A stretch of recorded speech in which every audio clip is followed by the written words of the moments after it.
नमस्कार दोस्तों, मैं डॉक्टर शशिकांत कुमार। आज मैं आपसे बात करूंगा सामान्य सर्दी खांसी, सामान्य जुकाम, सामान्य ज्वर, फ्लू, इन्फ्लुएंजा और कोरोना वायरस के प्रारंभिक अवस्था वाले लक्षणों के बारे में। सबका एक ही लक्षण होता है करीब करीब, और सबका इलाज सेम तरीके से हम कर सकते हैं, जो कि बहुत ही प्रभावकारी साबित हुआ है। तो अब हम बात करते हैं कॉमन कफ एंड कोल्ड के बारे में और सर्दी जुकाम, सामान्य फीवर के बारे में, फ्लू के बारे में। तो इसमें क्या होता है कि ये मेनली हमारा अपर रेस्पिरेटरी ट्रैक्ट ही अफेक्टेड होता है। नोज, इसका म्यूकस मेम्ब्रेन, नोस्टिल्स, नेजल कैविटी, और मिडिल अगर प्रभावित हुआ तो थ्रोट, फेरिंग्स और लैरिंग्स तक ही इसका कार्य क्षेत्र होता है, और इसके सारे सिम्टम्स इन्हीं कुछ अंगों तक सीमित रहते हैं। लेकिन कॉम्प्लिकेशन आने के बाद सिम्टम्स लंग्स तक भी आता है और निमोनिया को यह फॉर्म कर सकता है। तो सबसे पहले हम जानते हैं कारण क्या है इसका। इसका सबसे महत्वपूर्ण कारण है दो वायरस। पहला है राइनो वायरस और दूसरा है फ्लू वायरस। तो राइनो वायरस कॉमन है, सबसे कॉमन है, जो सामान्य मौसम परिवर्तन से भी हो सकता है। इसमें राइनो वायरस की संख्या बढ़ जाती है। सामान्य मौसम परिवर्तन से हो सकता है, ठंड से गर्मी में आना या गर्मी से अचानक ठंड में आने से हो सकता है, किसी एलर्जी से हो सकता है, ठंड लगने से हो सकता है, या फिर किसी संक्रमित बच्चे या मनुष्य के संपर्क में आने से हो सकता है, उसके छींक से जो ड्रॉपलेट होता है उसके स्पर्श से भी हो सकता है। और फ्लू वायरस थोड़ा रेयर है, लेकिन ये भी लगभग आम इंसान के लाइफ में कॉमन ही होता है। इसका भी मेन कारण वही है। इसमें भी आपका ये मौसम चेंज से हो सकता है, संक्रमित मनुष्य के संक्रमण में आने से हो सकता है, उसके छींक से, खांसी के संपर्क में आने से हो सकता है। तो सबका मेन कॉज यही है कि संक्रमित मनुष्य के संक्रमण से बचें। मेन कॉज यही है कि उनके द्वारा ही ये फैलता है। उनके ड्रॉपलेट, अगर उनका छींक या खांसी का जो ड्रॉपलेट है, जब बूंद है, वह किसी सतह पर पड़ जाए, उसको हम स्पर्श करके टच करते हैं, हाथ, मुंह, नाक के पास, आंख के पास टच करते हैं, इन्फेक्शन उससे भी फैल सकता है। तो ये सब मेन कारण है। इसके लक्षण में सबसे प्राइमरी सिम्टम्स है नाक, नेजल ऑब्स्ट्रक्शन, नाक का बंद हो जाना। नाक बंद हो जाएगा, नाक से कंटिन्यू डिस्चार्ज स्टार्ट हो जाएगा, नाक बहना शुरू हो जाएगा, छींक आना, सिर में दर्द, पूरे बॉडी में मस्कुलर पेन हो जाएगा, पूरे बॉडी के मांसपेशी में दर्द रहने लगेगा, बुखार स्टार्ट हो जाता है, हमें फीवर लगने लगता है। ये सब इसके मुख्य लक्षण हैं। गले में चॉकिंग हो जाएगा, गला बैठ जाएगा, गले में दर्द हो जाएगा। जब गले में इन्फेक्शन हो जाता है तो हर्शनेस ऑफ वॉइस, यानी कि गला बैठना, वॉइस यानी आवाज का रूप ही चेंज हो जाएगा बिल्कुल। टॉन्सिलाइटिस हो सकता है, टॉन्सिल बढ़ने से गले में दर्द हो जाएगा, सोर थ्रोट होने लगता है, गले में खराश होने लगता है। ये सब इसके लक्षण हैं। अब हम देखते हैं कि इसके इलाज के लिए हम क्या क्या कर सकते हैं। तो सबसे पहले तो इसका इलाज हम घरेलू चिकित्सा से ही करते हैं। जैसे खास काढ़ा घर में बनाते हैं हम लोग। काढ़े का मेन कंपोजिशन होता है तुलसी का पत्ता, अदरक, गोल मिर्च, इलायची, लौंग। ये सब काढ़े का मुख्य कंपोजिशन है, जिससे हम काढ़ा तैयार करते हैं और मिश्री या फिर गुड़ के साथ इसे स्वादिष्ट बनाकर पीते हैं।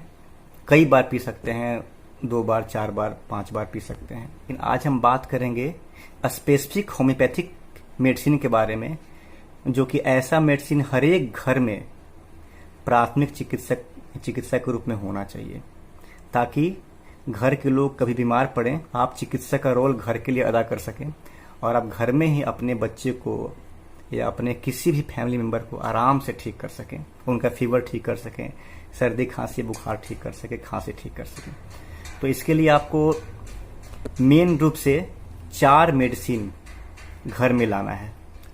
पहला मेडिसिन है एकोनाइट 30 पावर में, दूसरी मेडिसिन है बेलाडोना 30 पावर में, तीसरी मेडिसिन है इपिटोरियम पर 30 पावर में, और चौथी मेडिसिन है ओसिमम सेंटिकम मदर टिंचर। ये चारों मेडिसिन हम लाएंगे मार्केट से खरीद के और घर में हमेशा रखे रहेंगे, ताकि जब भी ऐसा परेशानी किसी को हो तो हम उन्हें घर में आराम से ठीक कर सकें, किसी भी एंटीबायोटिक या एलोपैथी मेडिसिन के चक्कर में नहीं पड़े। ये काफ़ी हानिकारक साबित होता है बाद में। तो अब हम इनके डोज के बारे में देख लें। मैंने 4 मेडिसिन का जिक्र किया है। पहला एकोनाइट, A4 एकोनाइट, मैं अल्फ़ाबेटिकल अरेंजमेंट करूंगा इनका। A4 एकोनाइट, B4 बेलाडोना, और C से मेडिसिन नहीं है, D से मेडिसिन नहीं है, E4 इपिटोरियम पर, ठीक है, और उसके बाद फिर O है, E के बाद O, यानी कि O से है ओसिमम सेंटिकम। एकोनाइट यानी A को हम मानेंगे 1 नंबर, B को मानेंगे 2 नंबर, और E को मानेंगे 3 नंबर, और O को मानेंगे 4 नंबर। यानी कि एकोनाइट 1 नंबर, बेलाडोना 2 नंबर, इपिटोरियम पर 3 नंबर, और ओसिमम सेंटिकम 4 नंबर। ये चारों मेडिसिन का यूज हम फ्रिक्वेंटली इस बीमारी में करेंगे। अब देखते हैं खाने का तरीका।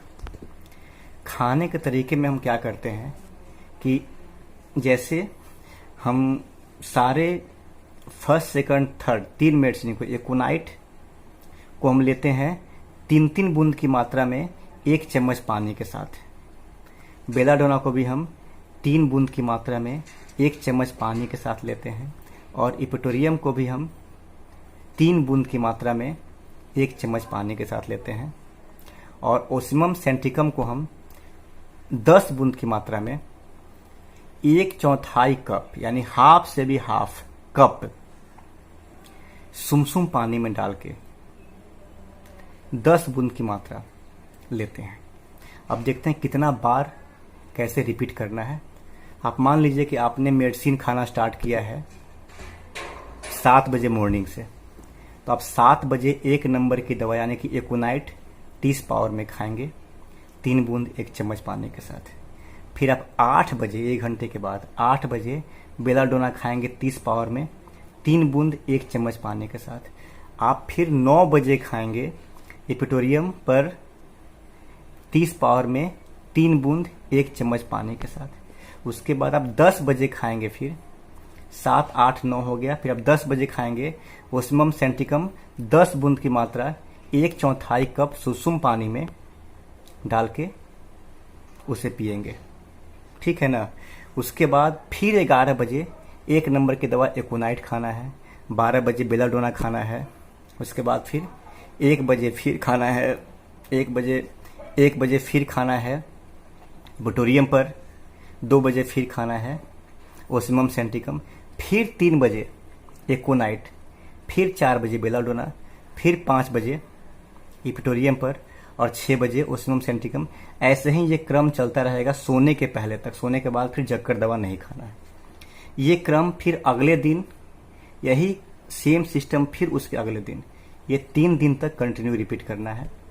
आपका सारा सिम्टम्स 1 से 2 दिन में ही खत्म हो जाएगा, लेकिन 3 दिन कंटिन्यू रिपीट करके आप इसके फ्रीक्वेंसी को कम कर सकते हैं, या फिर और 1 दिन आप एक्स्ट्रा भी खा सकते हैं। आप इसको 5 दिन सेम मैनर में कंटिन्यू भी कर सकते हैं।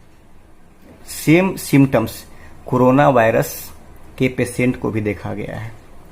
आप एकदम 100% निश्चिंत होकर इन दवाओं का प्रयोग कोरोना वायरस के प्रारंभिक अवस्था में कर सकते हैं। मैं विश्वास दिलाता हूं कि 100% रिजल्ट मिलेगा। आपका बीमारी आगे नहीं बढ़ेगा। 3 से 5 दिन के अंदर आपका बीमारी, चाहे कोरोना वायरस से ही क्यों न हो, वो ठीक हो जाएगा। धन्यवाद।